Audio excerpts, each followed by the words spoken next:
বর্জন এসে তোমরা দেখতেই পেলে, কিন্তু আরো একজন এসছে, দেখাচ্ছি কে।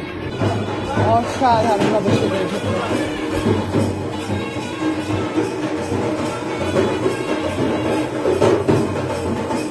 এই বিয়ে বাড়ি তো খালি, বিয়ে বাড়ি তো খালি, কেউ নেই। ও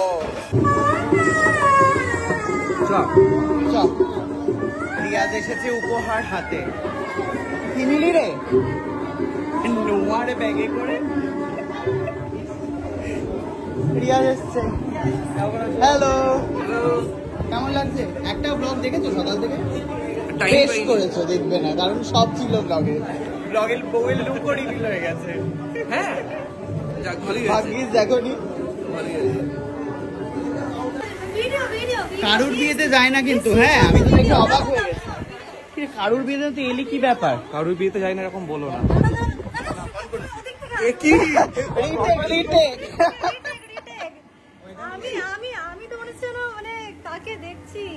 আরে ঠিক আছে, এইভাবে বাড়িয়ে বলার কিছু নেই।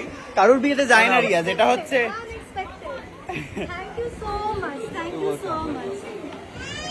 কি ব্যাপার মা, মুখ নাড়তে নাড়তে চলে এলো? মাছের কিছু নেই। হ্যাঁ মাছের কিছু নেই, শুধু পপকর্ন। মাছটা দরকার ছিল না, খুব অন্যায় করেছে। বিয়ে বাড়ির মাঝে আমরা একটুখানি বাড়িতে এসেছি, তার কারণ আমাদের বাড়িতে একজন এসছে অসাধারণ সাজে, হাত তুলে দেবী সেজে খুকু এসছে আমাদের বাড়িতে। জয় হোক খুকু মাতা কি জয় হোক। কি মাথায় কি আশীর্বাদ দিতে আসছি? বাবা রে, একটা হলুদ দাঁত একটা সাদা দাঁত নিয়ে খুকু কিন্তু আমাদের বাড়ির মাঝখানে এসে উপস্থিত হয়েছে।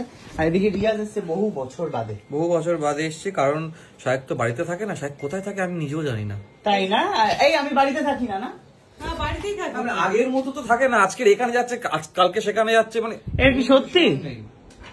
না অতটাও যাই না, কোথাও যাই না, বাড়িতেই পড়ে থাকি সারাদিন।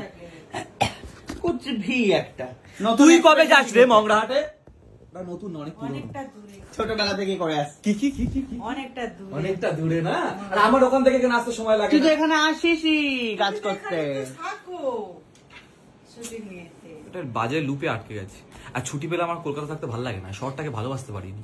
এইসব বন্ধুরা এত ব্যস্ত ঘুরে ঘুরে বেড়ায়। সে এখন যা কথা বলে, হ্যাঁ সে আবার ব্লগ করে।